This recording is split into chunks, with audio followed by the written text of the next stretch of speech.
Or do we want a pre-video I mean, I joke? don't know what. Well, I feel like that's artificial. That's true. You can't like force a beginning clip, you know? Yeah, I'll find one. We'll have something. It'll just be this clip talking us talking about it. We're breaking the fourth wall. Ooh, see you. Hey, you. Unclench your jaw. Release the tension from your shoulders. Yeah, I'm talking to you. Also, bless you to the person that just sneezed.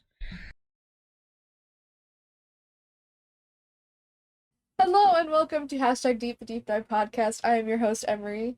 And I'm your other host, Spoons. And today is another Spoons episode. Woo! So we're excited. I actually did the intro right this time. Let's go! Clap for me. Okay, You're not recording my audio, are you? No, I'm not. I made sure to turn that off. Wait, am I I'm recording checking yours? because I'm scared. Oh, good. Okay, no, I haven't had yours. I almost started recording without my mic audio, though, which is fun. Oh. But I have All right. audio. We're good. Yay! Alright, hello everyone. Today, I'm gonna be talking about fanfiction. Specifically, the psychological, reasoning behind why people write and read fanfiction, at least in my opinion, and some, things I found online, which, I don't know, man. I'm an avid reader and writer of fanfiction. I'm not ashamed to admit that. I think it's awesome. I think it's really cool that fandoms, create such amazing things, and, I don't know, I just think it's awesome. Emery, what's your opinion on fanfiction? I don't think we'd have fandoms without it. And I think fanfiction obviously expands beyond just writing. There's obviously I know a lot of fan songs that are really amazing. Yeah. But yeah, I think fandoms wouldn't be what they are without fanfiction of any sort. Absolutely. For the purpose of this episode, though, and for clarity, I'll be focusing on written fanfiction, not songs. Although I do appreciate and love all those aspects of fandom too. I think they're awesome. But just for clarity's sake, we're going to be talking about written fanfiction here. And I feel like that's our expertise. Right. Sorry for interrupting you. No worries. Just an important note before we get started. Fandom, and I guess fanfiction and fan work in general, is not always a safe space for everyone. Not everything is going to cater to everyone. We're very aware of that. There's a lot of people that feel left out of fandoms, and I don't want to exclude or ignore their thoughts or opinions. We're very aware that no fandom is perfect and no two fandoms are the same. So some of the things we discuss might not apply to everyone. We know that. We're aware. So much of this conversation is based on personal experience, and we're not trying to hurt anyone's feelings. No, we are not excluding anyone. This is just based off of lived experiences. And also I haven't been a member of every fandom, so some of the things that I say might not apply. Everybody's got different experiences. That's all I want to say. So before we jump in, some helpful definitions of things that might be mentioned throughout this episode. I can't find my mouse. There it is. Fan fiction is fictional writing by fans based on an existing entity, like a movie or TV show, band, actor, video games. That's the definition that we'll be using for the term fanfiction in this episode. Canon is the source material that fanfiction may be based on, so the movie, TV show, video game, etc. that the fanfiction is based on. Generally, the original storyline in a work of fiction. So that's canon. And then the fanon is non-canon or unverified facts or situations that eventually become recognized by most of the fandom as an extension of the canon. I can't think of any examples of this right now. Emery, do you have any good examples of fanon? Honestly, this is something we'll go over in a second, but shipping, I think, becomes fanon a lot of the times because... Yeah. Especially in certain fandoms. I got one. Uhura in Star Trek didn't have a first name. Oh, true. I think. So the fandom created her name, pretty much, and then it was later adopted into canon. So sometimes fanon does become canon. But that's beside the point. That's fanon. If you hear the word tags, what that is essentially hashtags for fanfiction. It's a way to sort written works in an easier way. An easy way to combine that with just regular media is tags on Netflix. Yeah. Just things that you use descriptors. Mm-hmm. A type of fan fiction that I might discuss is AUARAT, which is alternate universe, alternate reality, or alternate timeline. This is basically fan fiction that's based in a universe, reality, or timeline that differs from the canon. So some popular examples of this might include high school alternate universe, where the characters are put into a high school and they act out scenarios there, or a coffee shop AU, wherein characters meet in a coffee shop. Pretty self-explanatory. And then our final definition is, as Emery just mentioned, shipping, which is a romantic pairing in a fandom, usually denoted with a ship name. There's a bunch of these. Hermione, Spurk, DCL, Dream Not Found. All those are ship names. So yeah, there you go. There's some things that might be talked about just in case you have confusion. Oh my goodness, Scarlett just did a big stretch on the bed. Sorry. So, jumping into a brief history of fanfiction before we start talking about the psychological complexities of this all. Fanfiction has been around a long time, surprisingly. Lots of people think it started with the advent of the internet. Not true. There are a lot of famous works of literature that can be considered as early examples of fanfiction, if we use a loose definition. So, for example, Shakespeare actually ripped a lot of his characters and plots from other authors. He was inspired by a lot of other people to write things. So, what? I think inspired is a loose term. Inspired is a loose term. Shakespeare was a borderline plagiarist. Yes, I will say that. But we cannot. But what I'm trying to say is, like, we can draw parallels between Shakespeare's works and other things, and we know for a fact. Yeah, no. Because I'm a weirdo who loves Shakespeare. No. I get it. Shakespeare stole from people, but for the purposes of this conversation, we're going to call it fan fiction.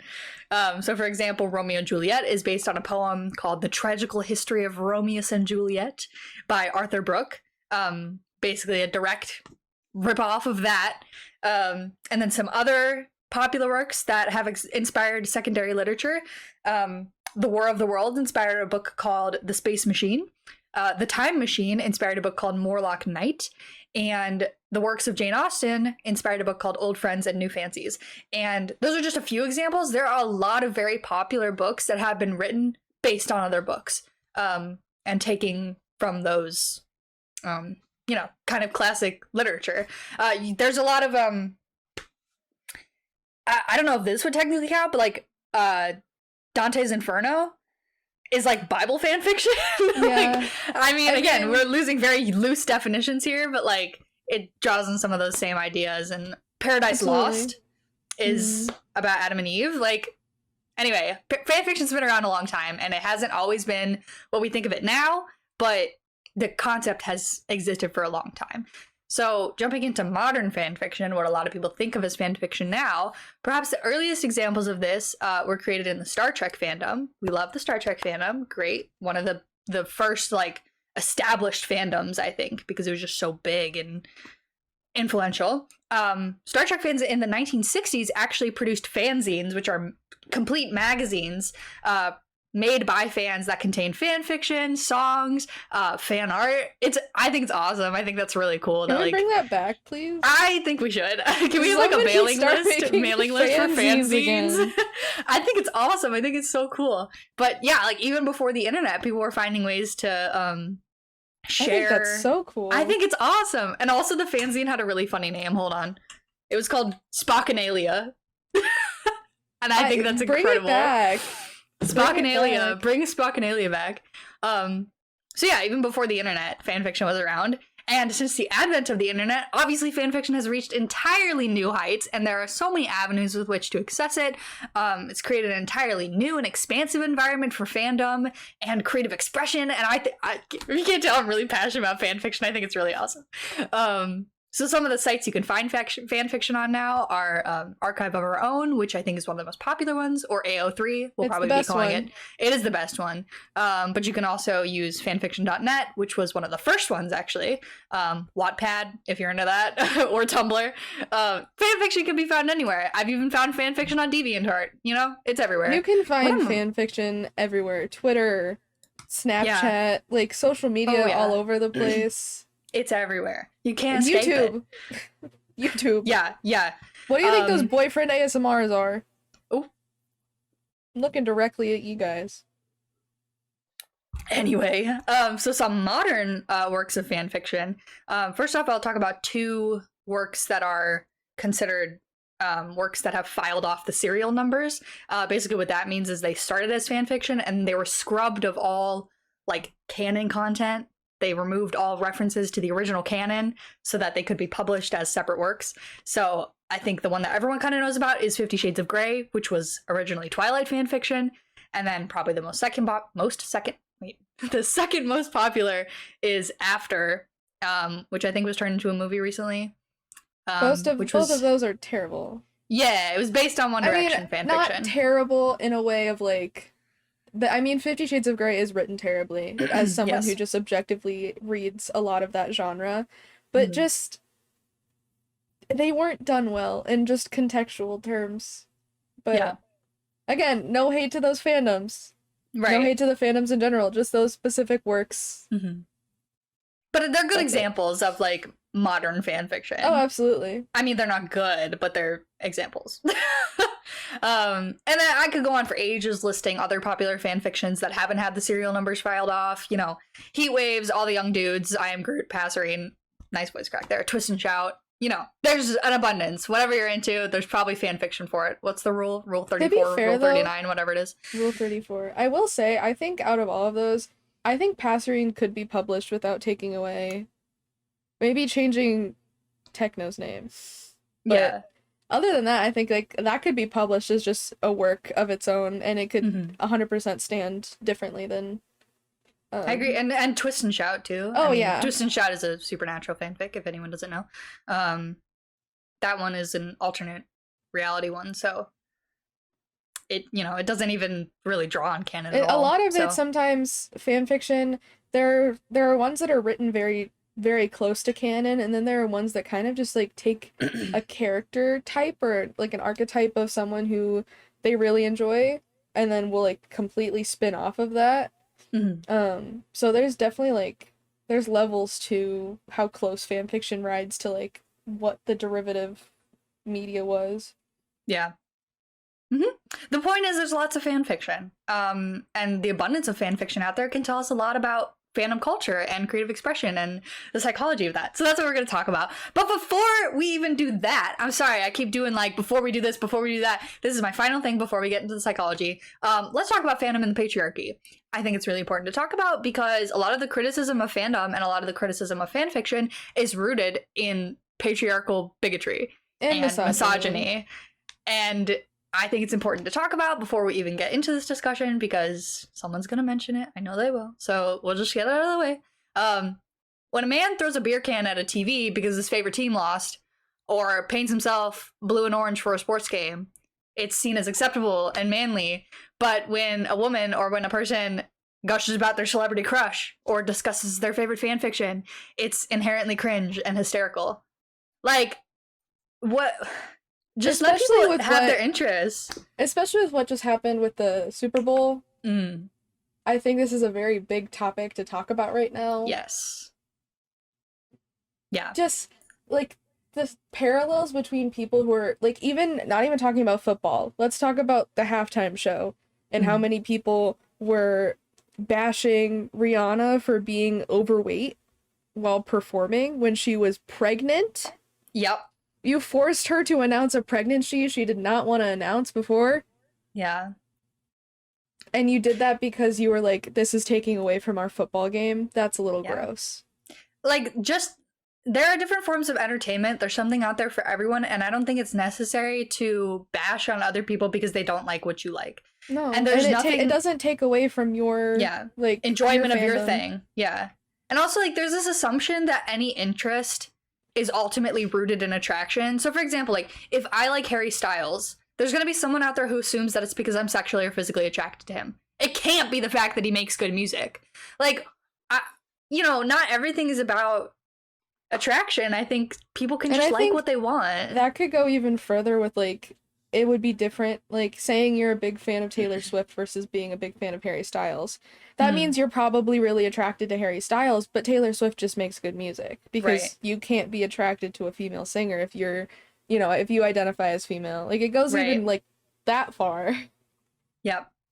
And like, while we're on that topic, like, not everyone who enjoys fan fiction or participates in fandom is a woman. Like, that's very obvious. But for whatever reason, it's those things are seen as less masculine. Like, I know lots of people who identify as male who enjoy fandom. People who enjoy fan fiction, like, it's not cringe to enjoy what you like. It's really not.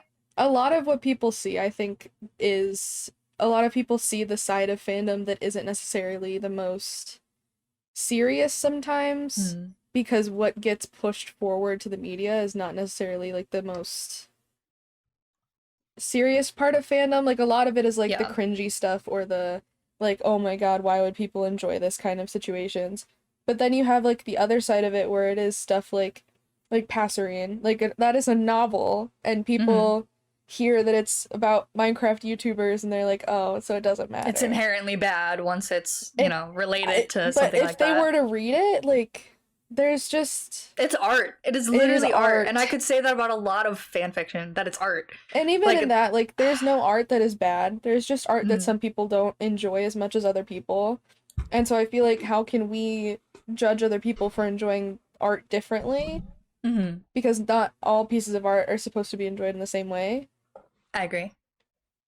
Yeah, so let's just put an end to that line of thinking here.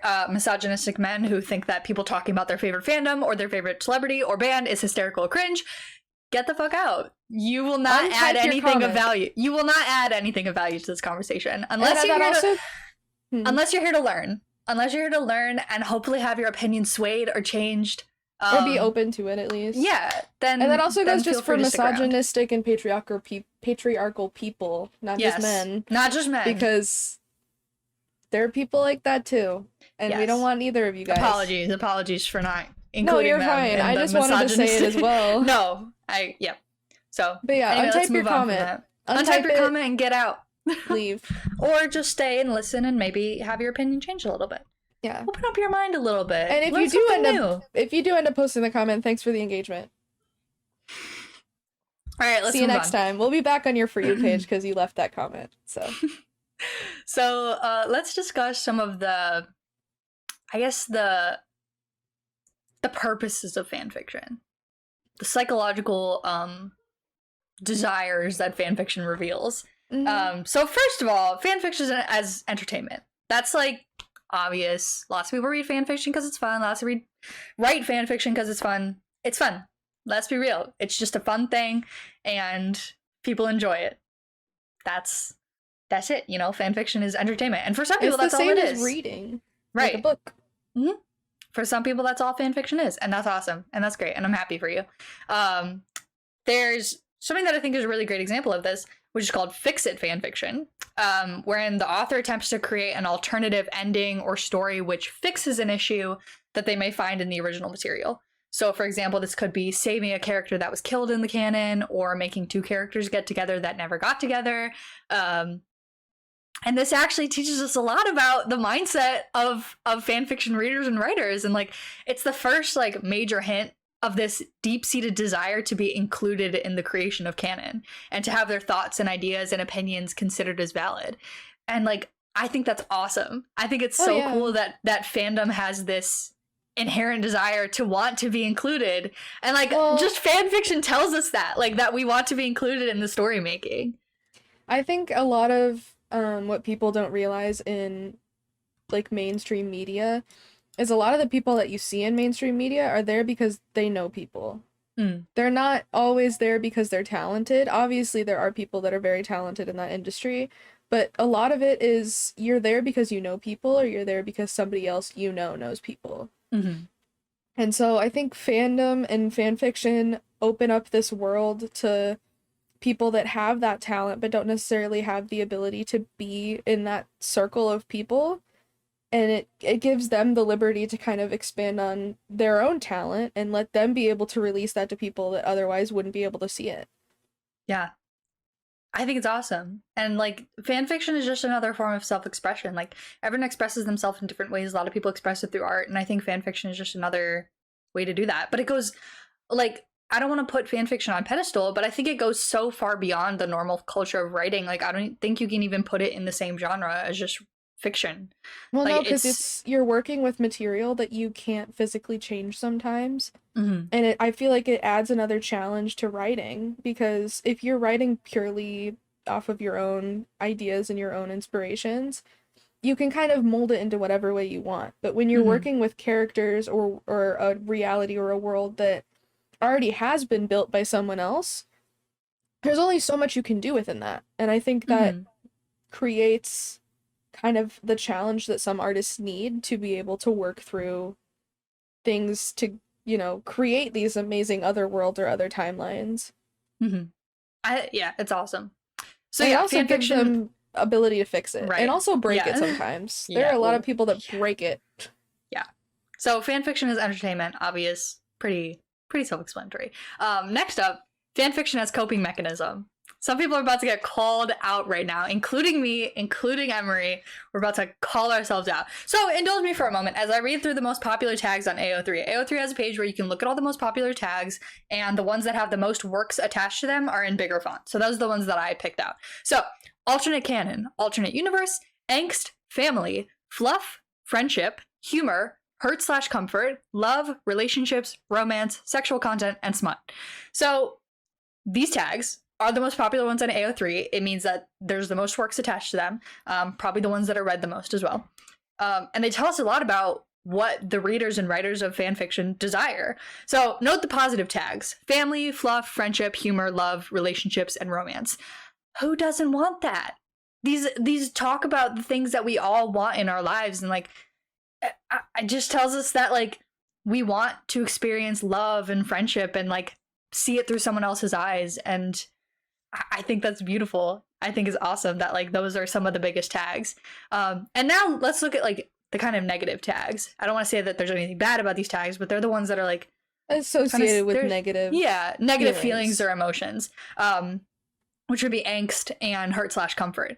Now this is so interesting because why would go ahead. I just want to say, for anyone who doesn't know what hurt/comfort means, it's kind of like a situation where it's like something bad happens and then it's kind of like immediately after or somewhere else in the work it kind of like fixes it and comforts you to kind of be like, oh, this bad thing did happen, but look, it's better now. So it's like I don't know. It's one that I often read a lot. I read it a lot too. And then angst is like, think about like teenage angst. It's just like sad or like there's like emotional internal conflict. Yeah. So these are really fascinating because in your mind you're probably like, why would anyone want to read something that's tagged as like sad or angsty? Oh, hello. I see your blanket moving in the back. It is very funny. She's coming out. Oh. She's so cute. Anyway, like why would we want to read about like dealing with difficult feelings or being hurt? I can tell you why. I can tell you why too, and I'm about to. Here's why. Because we all experience these things anyway. And reading about it in a fictional scenario can be the easiest way to process those feelings. I also feel like it's a way for some of us, including myself, if you have situations where you want it to be hurt comfort, but it's just hurt. Like sometimes you want to be able to read situations where you've been in that situation, but in this, what you're reading, it gets fixed later, or there's something that kind of like makes it better later, and maybe you don't get to have that in real life, like it's just the hurt, and maybe you haven't reached the comfort yet, or you don't know if the comfort's gonna come, but it's like it's reassurance, healing, closure. Yeah. It's giving you the closure you might not have had in real life. That's true. And like there's nothing, again, like none of these forms of fan fiction are inherently bad. It's all down to preference and what you might need in your life. And like I don't want to say like fan fiction is something we all need, but I think it's really important to a lot of people. So, and then the other part of this is something that I like to call the daddy issues takeover, which is just the idea. It's like not all of us have daddy issues per se, like in a literal sense, but we all have trauma. Like we're all living in an age of extreme trauma. A lot of us lived through 9/11. It's a trauma pandemic. Yeah, it has been for well over a decade now. Right. Speaking of pandemics, like that's a traumatic event in all of our lives. That's something that happened, and like it's just a fact that we're all kind of going through a really hard time right now. And perhaps fan fiction is a way to avoid the trauma, you know, with those positive tags. And I'll talk about this a little more later. To kind of get out of that world and escape. But maybe it's also a way to face it head on. I myself have come across a handful of fics that focus on the aftermath of sexual assault. And the author's notes often say that it was their way of coping with what happened to them. And I think there's something kind of beautiful about that. And like that we can use art as recovery, or like a type of therapy in a way.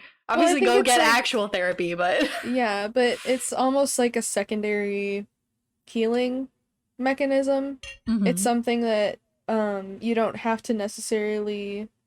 It's a way of dissociating in almost a healthy way, and I don't say that in a way of like you should dissociate. I'm just saying like sometimes the only way to be able to process your own trauma is to be able to separate yourself from it. And if you have the ability to write in a way that what you're processing is through other characters, but you're writing them process it, and in that way maybe it can assist you to be able to process things that you can't necessarily do by yourself.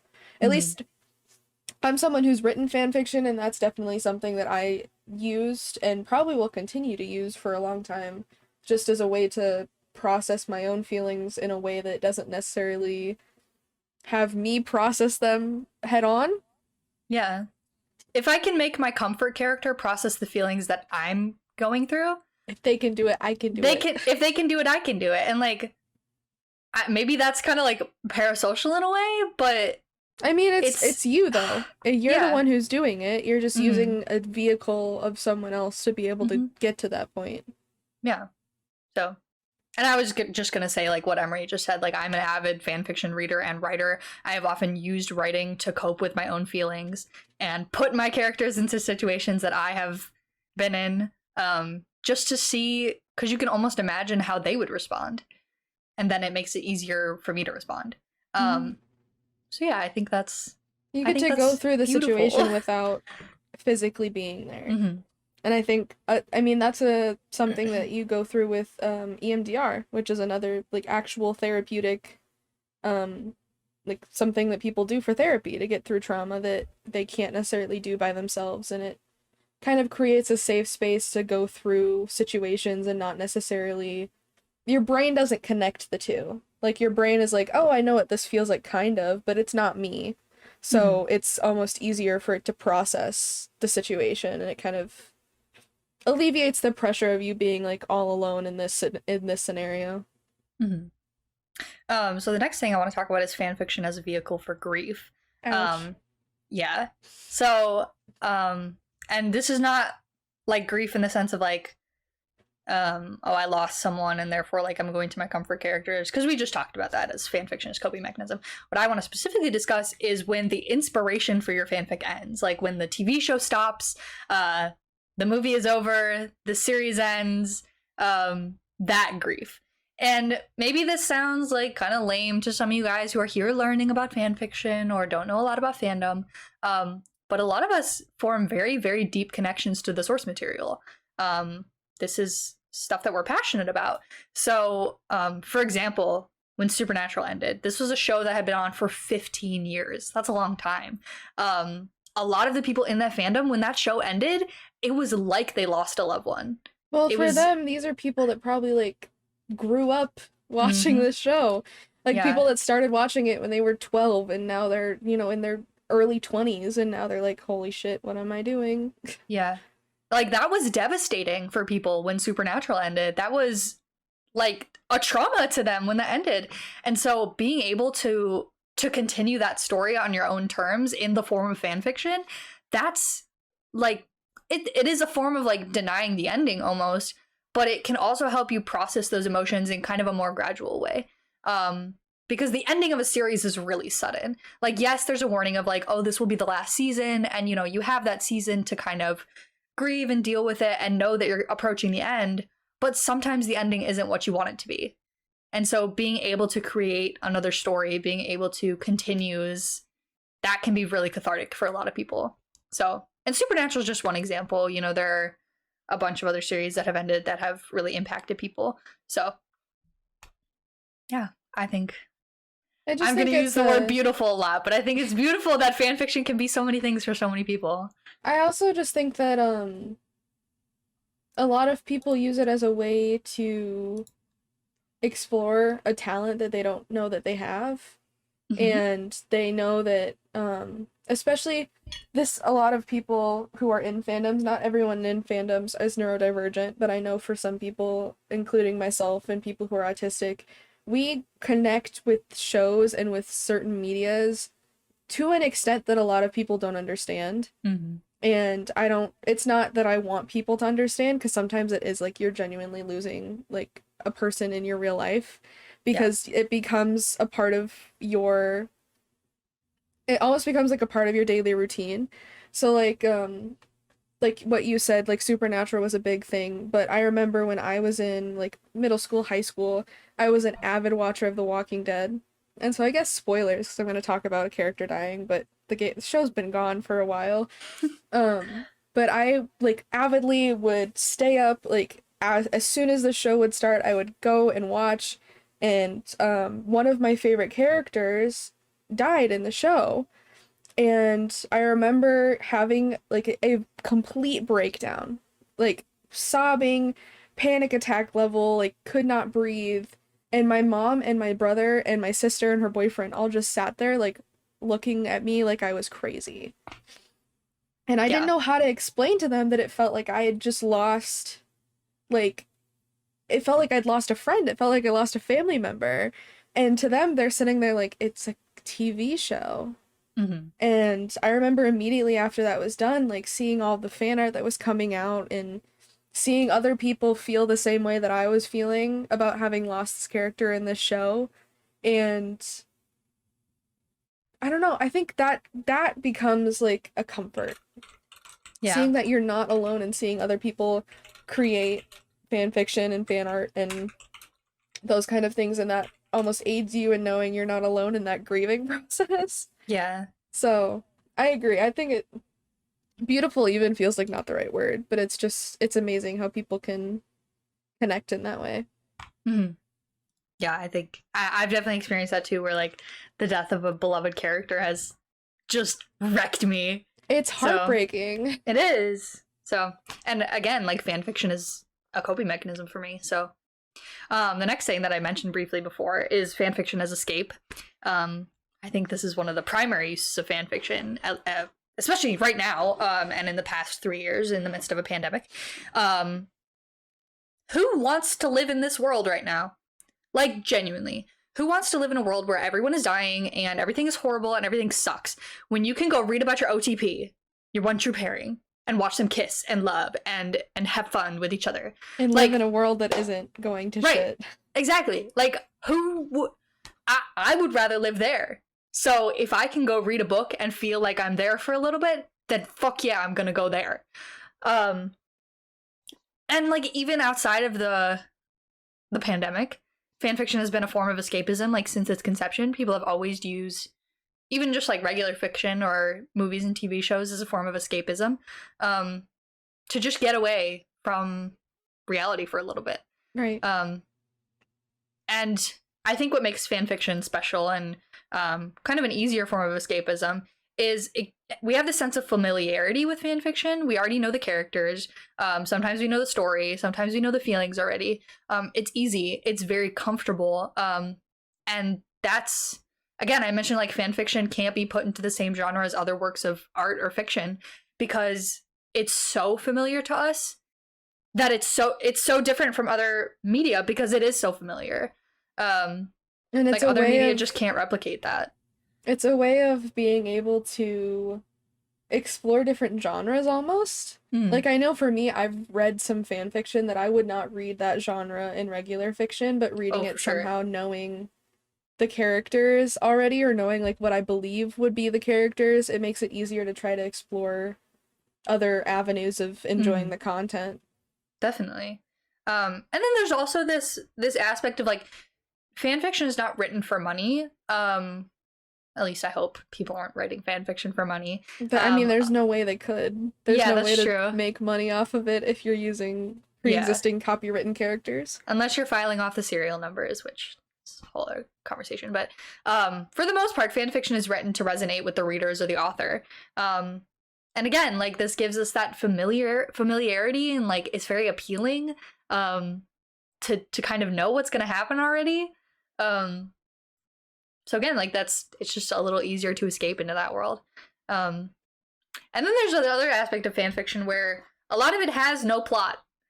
Some of it's just pure like fluff or pure smut or whatever you're into. But the main purpose of the work is just to let yourself be immersed in that world for a little bit. That you have an emotional investment in it. And like that's awesome, because a lot of, like, yes, we have fan fiction that could be turned into stories, but then there's a lot of fiction that couldn't be, because it's just like a little like slice of life.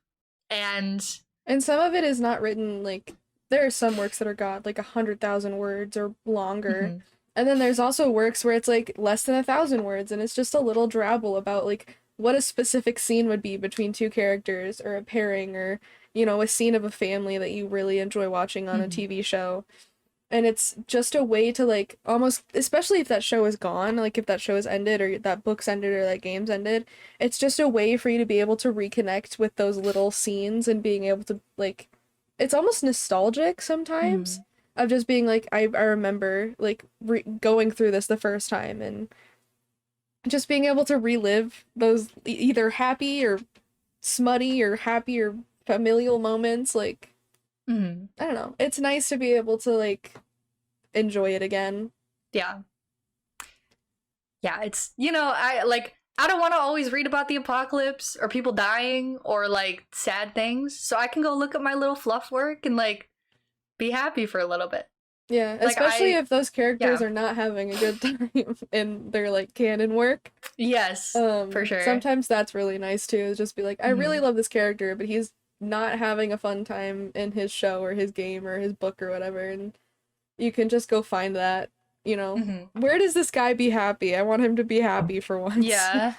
So, keep talking. I gotta blow my nose. But yeah, I just think, like, sometimes that's good, too, because that kind of leads into another escapism thing, where it's like, not necessarily everyone who has a shit time one way is gonna have a shit time another way. And it's comforting. And I see the next thing you're gonna talk about is reader inserts, but that also is a big thing for me, where it's like, I don't usually read reader inserts, but there are sometimes where it's just, like, nice, especially for certain comfort characters, where sometimes people will write, not necessarily, like, full-length things, but one thing that comes off my mind is actually one that you sent me, which was the Doctor Who one where he's, like, talking to you. I love that where one. It's like, those things like that I really enjoy, where it's just like, you can imagine your comfort character just, like, telling you it's gonna be fine. Like, you're gonna be okay, you got this, and you can actually, like, sit there, or at least I can sit there and just, like, imagine what that would be like to actually hear that from someone that, to me, is someone who comforts me beyond everything else. Yeah.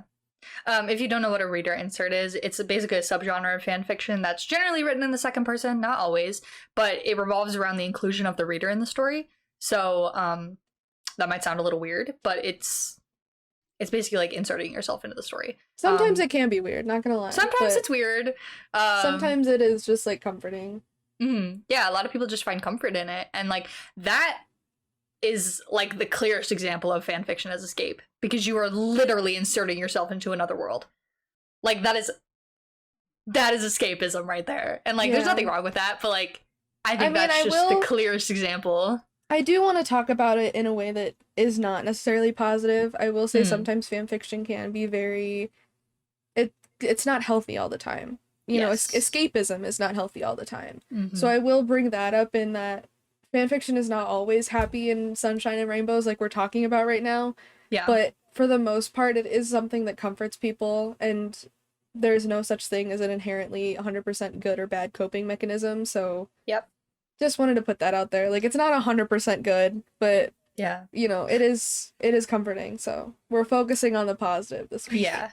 Well, I think, like, I mean, we don't even have to, because, like, the whole point of this is, like, we talk about the psychology of fan fiction, and, like, that does include the negative side of it, of, like, if you rely solely on this form of media to be your coping mechanism, that can be unhealthy. That's just what I wanted to bring up. Like, it's not necessarily always the best thing for everyone. Like, sometimes escapism can be very dangerous for certain people.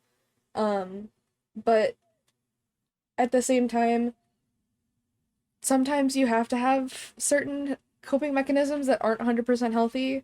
Yeah. Because everything in moderation. Yeah. That's what I'm trying to, like, say is... Yeah. Sometimes we need that little bit of escapism because it's really hard. It is. Like, it's okay to admit that. Like, yeah. And it is okay. Very hard to be alive right now. Enjoy this in those moments when things are really hard. I'm just saying that it shouldn't be your one thing. Yes. Yeah. So, I always feel yeah, for those of you that are really struggling, like, it is gonna be fine. And I think that's important to tell people. And yes, you know, just because we're saying to do it in moderation doesn't mean your comfort character hates you. It doesn't mean that, you know, those certain things are bad. But sometimes it is okay to look in other avenues too. So. If you need a little extra help or you're looking for other coping mechanisms, we'll put some in the links below. Absolutely, we'll put it in the links, comments. It'll be everywhere because we've been there. You should take care of yourself, and we care about you. Yeah. Sometimes the this fan fiction isn't always going to be available, so you need other coping mechanisms. So, unfortunately, because AO3 does go down. I don't want to talk about it. Anyway, moving on. This is my last point, which I think the most positive out of all the ones we're going to talk about, because I want to end this on like a, you know. Sorry to bring it down. No. It is important to talk about. It's important to know, and I'm honestly, I'm kicking myself for not putting it in there in my notes. I'm just saying, like, for you guys, there are other coping mechanisms, and we care about you, and we want you to have the best time that you can, and be safe and be happy. So, for sure, that's all. Okay, so last thing is fan fiction as hope and community. Which again, I mean, like, this basically encompasses like everything we talked about. This idea of like being able to work through your own issues, but doing it through the lens of someone else. Like, that's a way of providing yourself hope that things are going to be okay. But I guess, like, to get into more of the community aspect of it, being a fan, and I don't like this word, but being a stan, that's a designation that you kind of have to claim for yourself. And especially like what we were just talking about how fandom is viewed through the lens of like a patriarchal society. It's hard to claim that you're a fan right now of something because of the backlash you might get. So participating in fandom culture and being a consumer of fan fiction or fan art or anything of that sort is a very loud and kind of proud way to claim that designation of fan. And props to anyone who, like us, loves to talk about it and is not willing to back down about their love of fandom. And if you're a quiet fan, that's okay too. Yes, that is perfectly That's fine. why we're here. Yes. We'll be loud and proud for you. Yeah. And I think like I'm going to say it again, the beautiful thing about fan fiction is that it can draw so many people together. Like, yes, you're probably all from the same fandom, but you're bonding over this shared piece of art that didn't come from the original creators. It came from someone in your community. Like, how beautiful is that to be bonding over something that your own community created? Like, oh, absolutely. I think it's so cute. Like, fandom is just so cute. There's also the aspect of you can be in the same fandom as someone and be on very different ends of that fandom. Mm-hmm. Like, me and Spoons, for example. We are in a lot of the same fandoms, but we're not necessarily in the same spot in those fandoms. Right. Is what I'm trying to say. For sure. And then something I really want to talk about is this kind of invitation to respond when it comes to fan fiction. And I have this paragraph that I wrote up that I'm just going to read because I think I phrased it well. Just going to pat myself in the back a little bit here. Most fanfiction sharing sites have comments or forums where you can share your thoughts. This is an absolutely essential part of what makes fanfiction so impactful. Other forms of media are one-sided. The creator creates and the consumer consumes. But with fanfiction, the creator creates, the consumer consumes, and then the consumer reacts. And perhaps the creator even responds back. This is absolutely vital to the existence of fanfic. In this sense, the relationship between author and reader becomes a two-way street. Remember when I was talking about the desire to be included in the creation of canon being the motivation for writing fanfic? Well, now we may see the desire to be included reflected in the readers of that fanfic. It all circles back around. I just like, sorry. I think it's so cool. Of like, I think it is cool, and I think then you have what stems off of, you know, fanfic becomes another art that you can have fanfic for. It's a huge cycle, because I know there are some people that write fanfics off of fanfics. And that's how you get, like, another thing we didn't talk about was, like, C characters. So, like, in an AU or something, you'll have a character, and usually to, like, distinctify, what is the word? Describe? Describe. That's the word I'm looking for. Distinguish. Thank you. I know how things work. Usually they'll have, like, tags where it says C exclamation point character. So that kind of, like, helps you distinguish which character is from which universe, or for different, like, other fan fiction or other canon or fanon works. And sometimes you'll see, like, fanfics of people, like, from other fandoms. Which I think is cool. Yeah.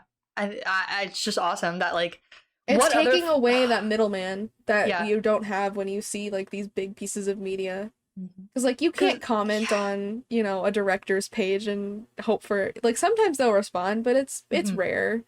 Yeah. So being able to communicate with someone that you see as, like, you know, someone who creates something you love, I think is a huge part of fandoms. And, like, that just leads to more growth in the fandom. And it's awesome. It's so cool. And then, you know, final point, something that I already spoke on, is, like, this idea of co-creation and the ability to like, include yourself in the creation of canon or fanon, and, like, it's just so cool. It's just awesome. I just love fanfiction. Like, not even just because, like, it appeals to me, but just because, like, it's so awesome how people on the internet and, like, people in conventions and stuff have formed this bond over art created by the community. It's awesome. So cool. Absolutely. On that note, I'm done. I think to wrap it all up, at least for my thoughts, I think fandoms are essential. Yes. And in any realm of media, but specifically in media that isn't necessarily consumed in, like, a large scale. Like, obviously you have, like, Marvel fandoms and K-pop fandoms, which I'm a part of, which could be a whole episode in itself, and, you know, these huge fandoms. But then you also have the smaller ones, where it's, like, fandoms of indie artists, or, you know, small actors or whatever. And I think the reason that those people, like, the reason some people do their job is because they have fans, and because they want to be able to, you know, give them media to consume, because they know how much it makes them happy. And I think a lot of what we enjoy and what we consume as consumers of media is fandom based. So yeah. Awesome. Well, take us out, Emery. Awesome. So if you guys enjoyed this episode, I would love to hear what you guys think about in the comments. We both really enjoy hearing feedback from you guys. Go ahead, and if you're watching on Spotify or listening on Spotify, give us a 5-star rating, or whatever rating you decide to give us. I will have another poll down in the description of the episode, so you can go ahead and leave us some feedback and responses there in those polls. If you are on YouTube, go ahead and hit the like and subscribe button if you haven't already, and we are soon going to be posting more clips from our podcast on other social medias. So if you guys are checking us out on Instagram or TikTok or wherever else you see us, maybe Facebook, who knows, go ahead and give us some feedback there as well. We will always love to hear from you. But in that case, we will see you guys in about 2 weeks. We love talking with you guys, so leave any recommendations you have down below. We would love to hear them. But yeah, I hope you guys enjoyed. We'll see you guys in 2 weeks.